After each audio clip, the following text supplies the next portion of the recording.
오늘은 말씀을 증거하기 전에 지난 13주간 동안 저희 교회에서 제자훈련 8기 다 진행하고 2주 전에 모든 과정을 다 마쳤습니다.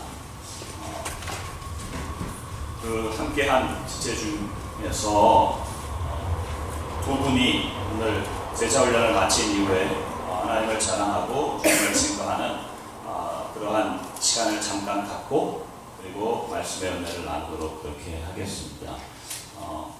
모두 다 간증을 하고 싶은 우리 제자훈련 8기 그런 마음이 가득하겠지만 시간 관계상 두 분을 엄선하여 뽑아서 간증을 하니까 주님 귀한 은혜, 주님이 나타나는 주님의 역사하심이 보여지는 그러한 시간 되면 좋겠습니다. 우리 지금 특성을 귀하게 특성을 하나님께 영광 돌리신 우리 위선자매 간증해 주시고 그리고 우리 보름자매 우리 두 분이서 사례로 간증을 하도록 그렇게 하겠습니다. 제가 처음 제자훈련에 관한 소식을 접했을 때 막연하게 하고 싶다는 마음이 조금은 있었지만 자신이 없었기에 다음 기회에라며 미뤄두고 있었습니다.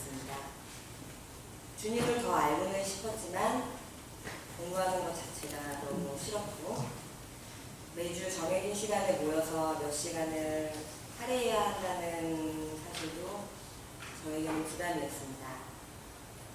어느 날 친한 교회 어린에 강제적인 공연으로 시작된 제자훈련은 제게 정말 많은 변화를 가져왔습니다. 일단 저는 겉으로나 속으로나 전혀 무태신앙과답지 않은 일관적인 모습을 가지고 있습니다. 입술로는 지금 찬양을 하면서도 영화 속에서나 나올 법한 육두문자를 생활 속에서 현란하게 구사하고 있었고 사실 그것이 주임을 피부로 깨닫지도 못하고 있었습니다. 제자훈련 전에는 제가 욕쟁이였고 제자훈련을 통해 고운말 바른말만을 쓰는 주님의 제자가 되었다는 것이 오늘의 제 고백은 아닙니다. 사실 저는 아직도 노력 중일 뿐이지 여전히 습관적으로 실수하고 넘어집니다. 제자훈련이 정말 쉬웠어요.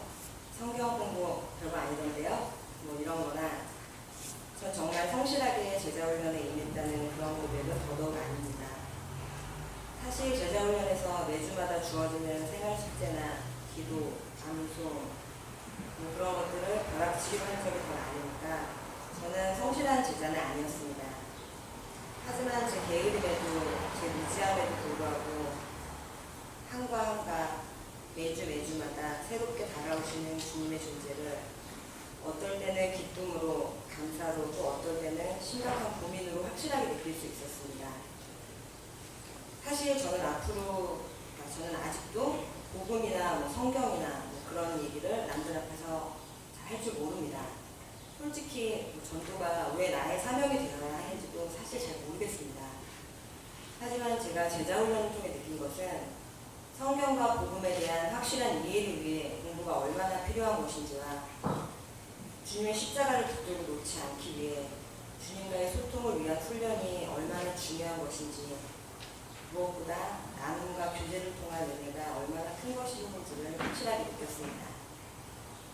분명히 오늘 느낀 것을 내일이면 잊어버리고 다음 주면 같은 죄를 짓는 연약한 사람으로 저는 분명히 돌아가겠지만 주님께서 제게 예비해 주신 길이 어떤 길이든지 간에 어느 자매님의 고백처럼 넘어지더라도 주님 안에서 넘어지도록 하는 훈련을 계속하겠습니다.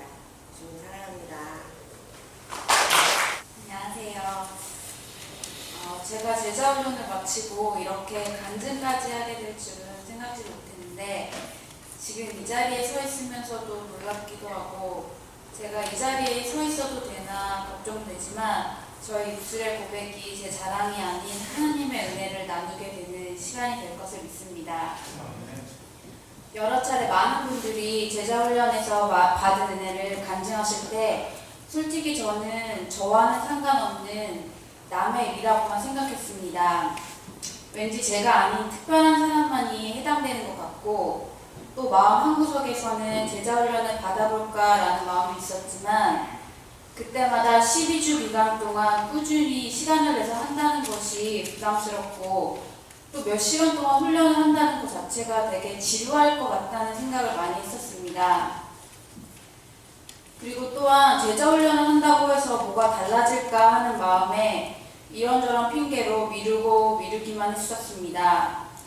부끄럽게 저는 다이어트를 할 때는 누가 시키지 않아도 바로 하고 또 내일 안 하면 당장 큰일 날 것 같이 하는 편인데 그런 제가 하나님과의 교제는 늘 미루고 언젠가 하기만 하면 되지라는 생각뿐이었습니다. 그래서 저의 영적 신앙은 본의 아니게 몇십 년 동안은 굶고 또 굶는 다이어트를 하고 있었습니다. 그런데 특별한 사람이 아닌 저 같은 사람에게도 하나님께서 함께 하셔서 제자훈련에 참가하게 하셨고 저밖에 모르는 저에게도 끝없는 하나님의 사랑을 느끼게 해주셨습니다. 먼저 제자훈련을 하면서 가장 큰 변화는 성경의 재발견이었습니다. 저도 새해마다 성경을 통독해야 한다는 목표를 갖고 창세기만 여러 번 읽다 보기도 했었고 어느 순간은 그 시도조차도 안 하고 있었는데요. 성경을 그저 일요일날 목사님이 더 먹여주시는 말씀을 듣는 정도로 그쳤습니다. 그 이외에는 저희 신앙은 순간순간 느껴지는 저희 감정에 의한 것이었고 또 누군가의 간증에 감동을 받아서 찬양이 좋아서 같은 것으로만 채워지고 있었습니다. 그렇기 때문에 저의 생활의 어려움이나 슬픔은 그대로 제 신앙에도 반영이 되어서 하나님께 실망하고 좌절하는 늘 흔들리는 신앙이었습니다. 늘 저를 행복하게 해주시는 복 주시는 하나님만을 쫓으면서 하나님을 믿는다 하면서 하나님이 주시는 말씀은 귀 기울이지 않고 오직 복 주시는 것에 집중하는 기복신앙이 지나지 않은 믿음으로 지내왔었습니다. 그러나 교제를 통해서 말씀을 찾으면서 부끄럽지만 처음으로 성경이 재밌었습니다. 목사님께서 말씀을 마치 연인들끼리 주고받는 편지처럼 어떤 말씀을 주셨을까 두근거리는 말씀으로 읽으라고 하셨었는데 저는 그때 머리는 끄덕였지만 그건 목사님이시기 때문에 해당되는 이야기라고 생각만 했었습니다.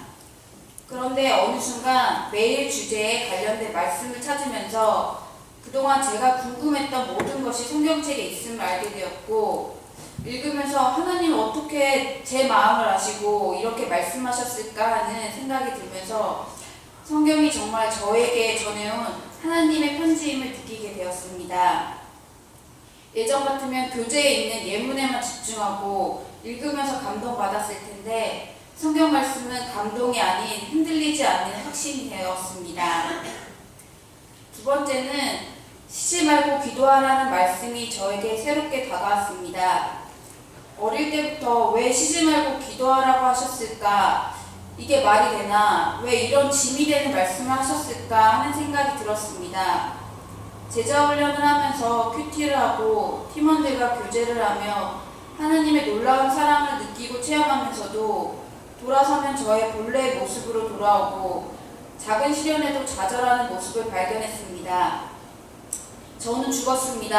하나님밖에 없다고 고백을 하면서도 계속 쓰러지는 저를 보면서 고백하는 제 모습이 가식이 아닌가 스스로 자책도 해보고 역시 안 되는구나 하는 생각만 들었습니다. 그러나 이런 제 모습을 통해서 베드로가 죄인 중에 죄인이라는 고백이 제 고백이 되어지고 쉬지 말고 기도하라는 말씀이 저에게 부담을 주시려고 하시는 말씀이 아니라 매 순간 죄성에 쓰러지는 저를 이미 아시고 다시 일어날 힘을 주시는 하나님의 저를 사랑하시는 말씀이라는 것을 알게 되었습니다.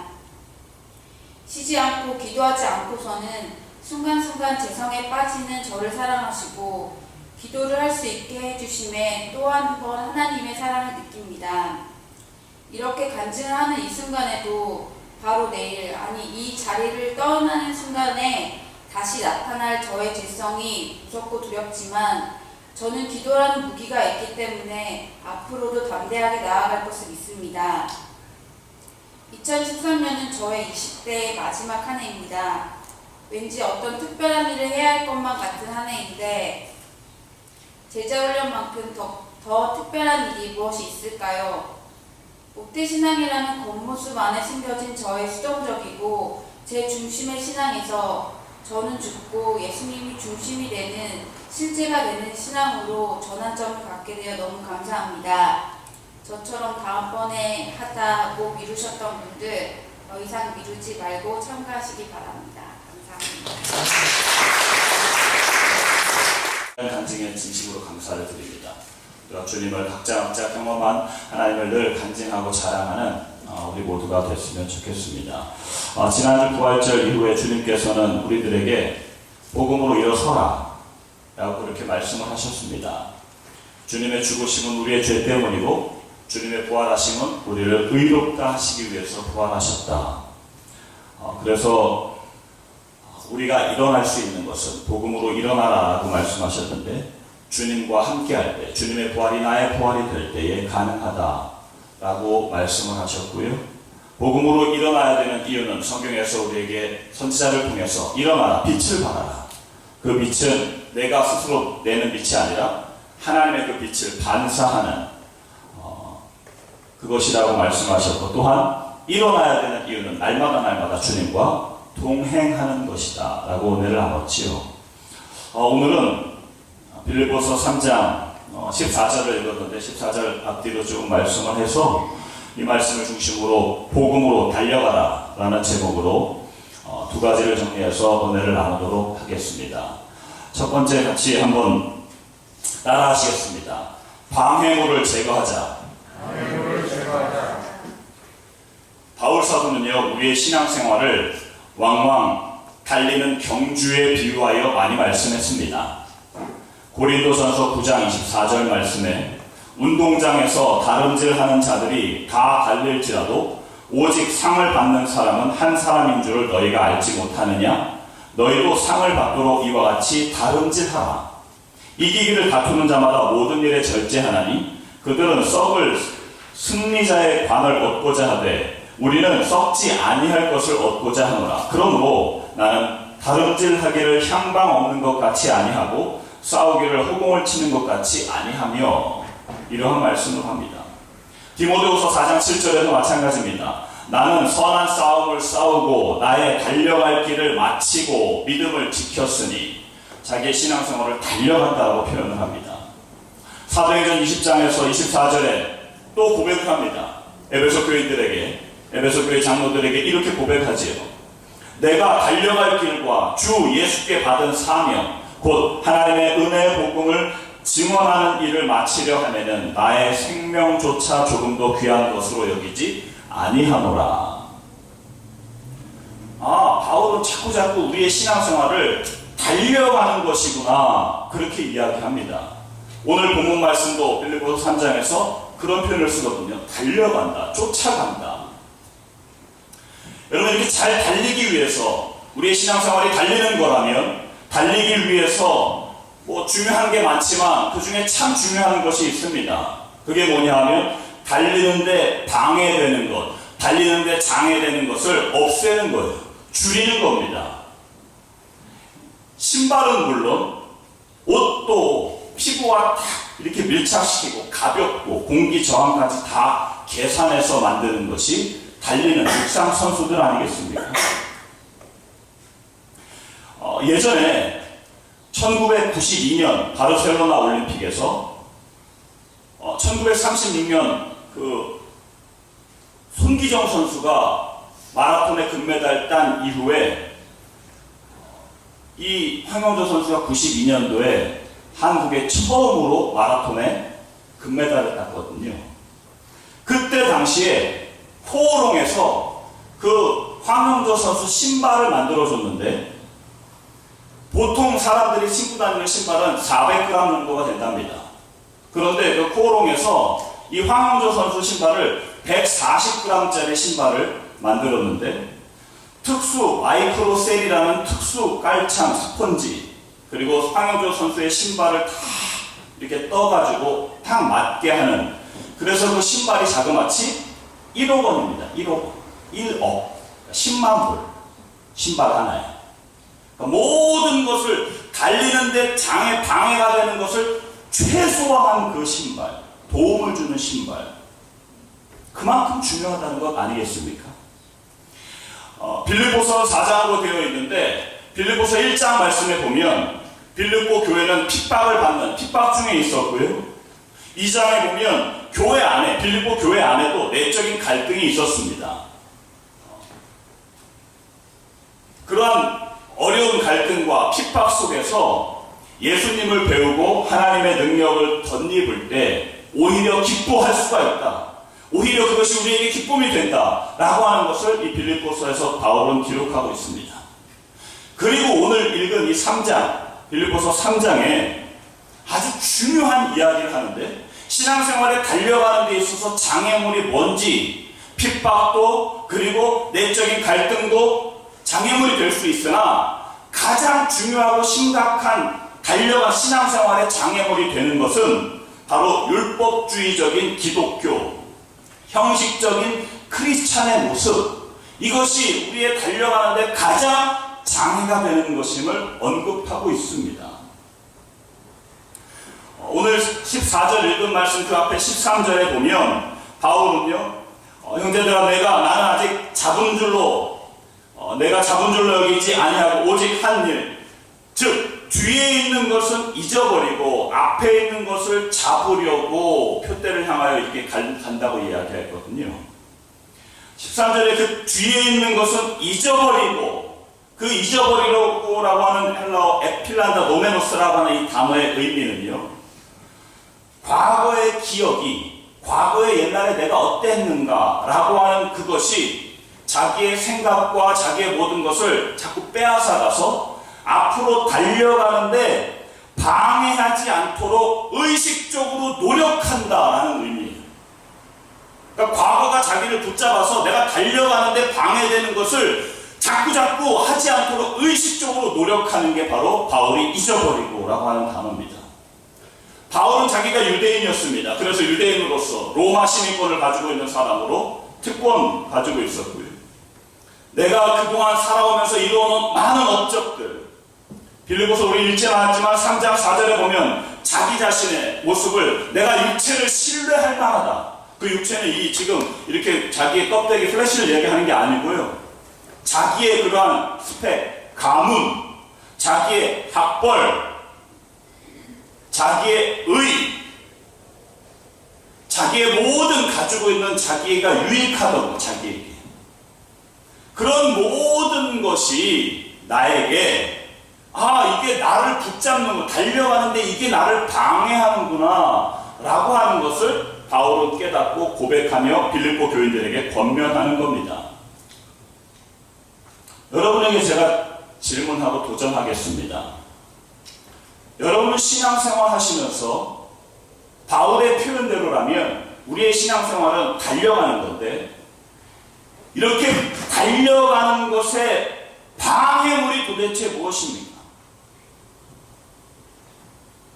내가 신앙생활 매일매일 정말 예수 그리스도께, 이제 뒤에 나오겠지만 예수 그리스도께 달려가는데 도대체 나에게 있어서 장애물은 도대체 무엇입니까? 히브리서 12장 1절에 그러므로 우리에게 구름같이 허다한 증인들이 있으니 모든 무거운 것, 꺼리끼는 것과 얽매이기 쉬운 죄를 벗어버리고 인내로서 우리 앞에 당한 경주를 경주하며, 이렇게 이야기하거든요. 소아시아 일곱 교회 중에서 라오디게아 교회는 곤고하고 가련하고 눈멀고 가난하고 벌거벗었음에도 불구하고 라오디게아 교회는 이렇게 고백해요. 나는 부자다. 나는 부유하다. 난 부족한 게 없다. 계시록 3장 17절에 영적인 자만에 빠져서 자신의 그런 비참한 상황을 깨닫지 못하는 거예요. 알지를 못하는 거예요. 그냥 가는 거예요. 그냥.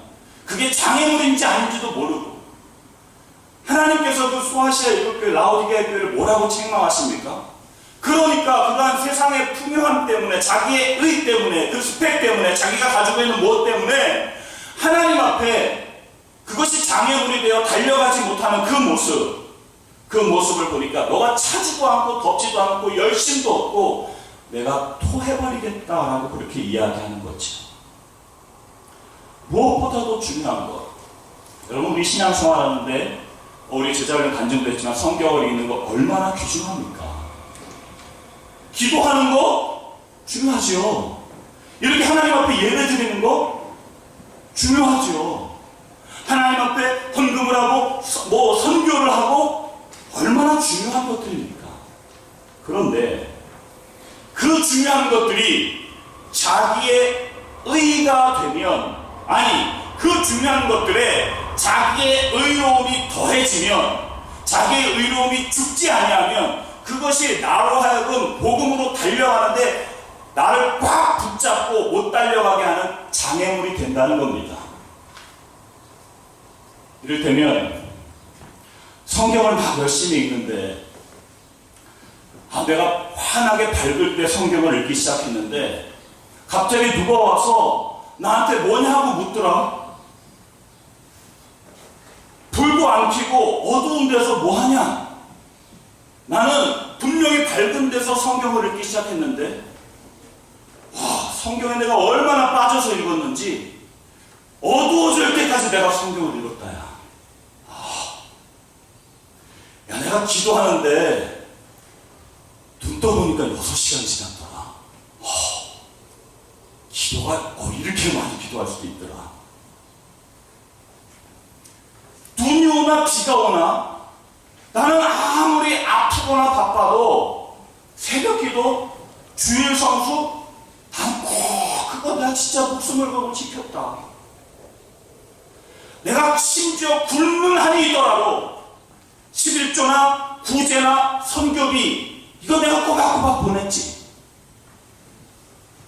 여러분 그렇게 하는 것 자체가 얼마나 귀중한 일이지만 그 모든 귀한 신앙의 모습 가운데 자기의 의, 내가 거기 안에 들어가 있다면, 나의 자랑과 나의 모습이 그 안에 들어가 있다면 그것은 분명히 바울의 고백처럼 나를 달려가는 데 붙잡는 올가미가 된다고 하는 사실입니다. 왜냐하면 나의 의가 들어가는 순간 우리의 마음 가운데는 어떠한 마음이 생기냐면 내가 이만큼 했는데 하나님 나에게 어떻게 이러실 수가 있나요? Give and take. 내가 이만큼 했으니까 하나님 이만큼 주세요 라고 하는 철저의 율법에 빠지게 된다는 거예요. 눈에는 눈, 이에는 이. 여러분 이렇게 나의 의가 들어가서 내가 이만큼 했으니까 이만큼 주세요, 이거를 우리는 벗어버려야 하는데 벗어버릴 수 있는 놀라운 힘은 내가 무엇을 하는 게 아니라 하나님의 그 사랑을 깨닫는 데서 벗어버리는 힘이 생긴다라고 하는 사실입니다. 하나님의 사랑. 여러분 하나님의 사랑은 어떠한 사랑입니까? 자기 자식을, 로마서 8장 32절, 자기 아들을 아끼지 아니하시고 우리를 위하여 내어주신 그 사랑. 자식을 가지고 계신 어른들은 아마 만약에 자녀 중에 누가 한 명 죽는다라고 하면, 만약에 근데 죽는데 그 자녀가 죽는 것 대신 내가 죽을 수 있다면 어떻게 하실 겁니까? 지복이니까 지가 죽어야지 이러시겠습니까? 아니요.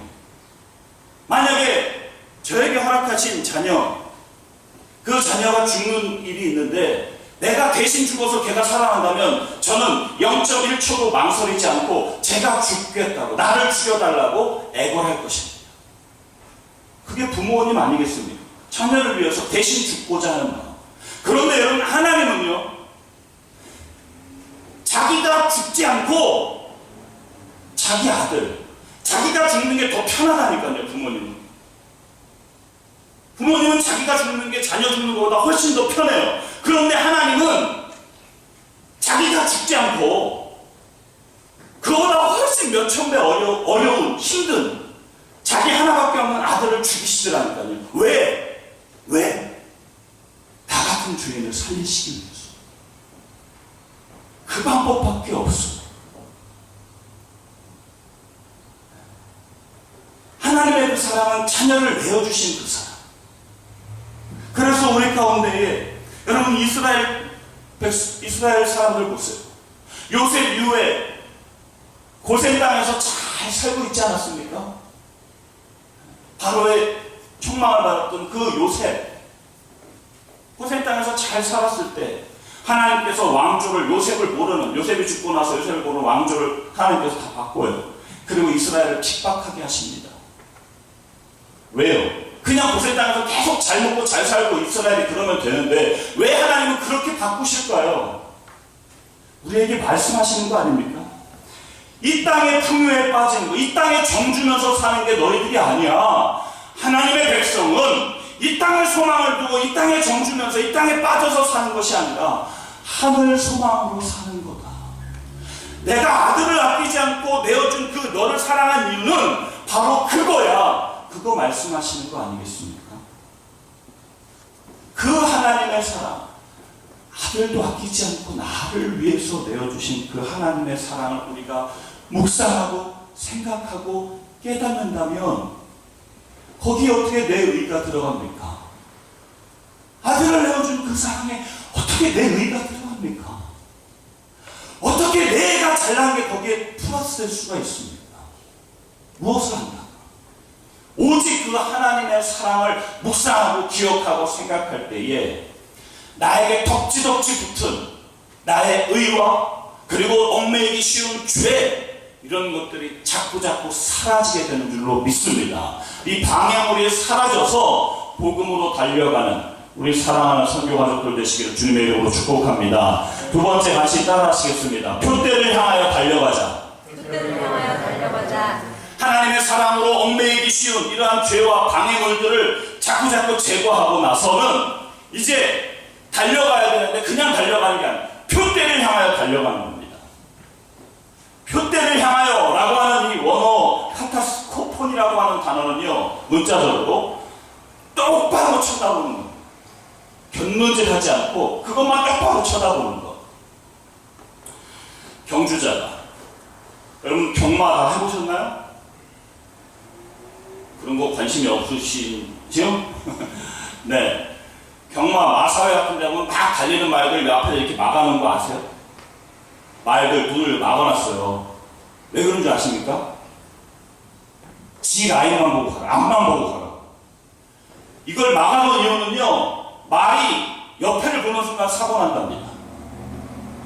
앞을 보고 달려야 사고가 안 나고 막 달리는데 옆을 보면 옆 말하고 부딪혀서 옆 말하고 부딪히는 순간 어마어마한 잘못하면 기수도 떨어져서 부러지고 심지어 죽기까지 하는 그런 사고. 이걸 막기 위해서 막아놓은 겁니다. 앞만 보고 가. 표대를 향하여라고 하는 단어는요, 그거예요.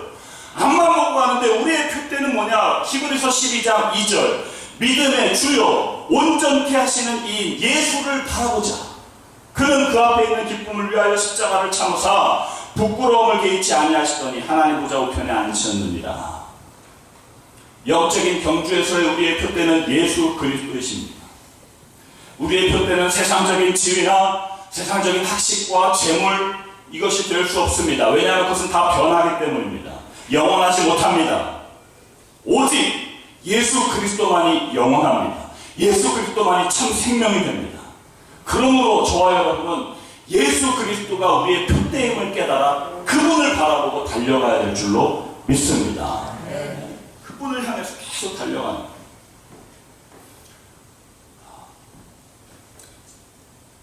자꾸 하늘이 얘기를 해서 죄송합니다.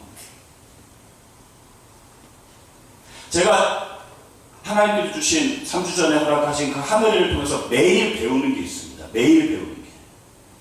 매일 뭘 배우냐면 표대를 향하여 달려가는 것이 뭔지 하나님께서 하늘을 통해서 계속 말씀을 하세요. 너 표대를 달려가는 게 표대만 바라보고 달려가는 게 뭔지 좀 배우라는 거예요. 얘기할 때. 네. 이 하늘은요 정말 너무나도 규칙적이게 2시간 내지 2시간과 3시간 계속 먹을 걸 달라고 해요. 먹을 걸 안 주면 하는 게 있어요. 뭐게요? 정중하게 예의를 갖춰서 어머니, 아버지, 제가 몹시 호기가 집니다.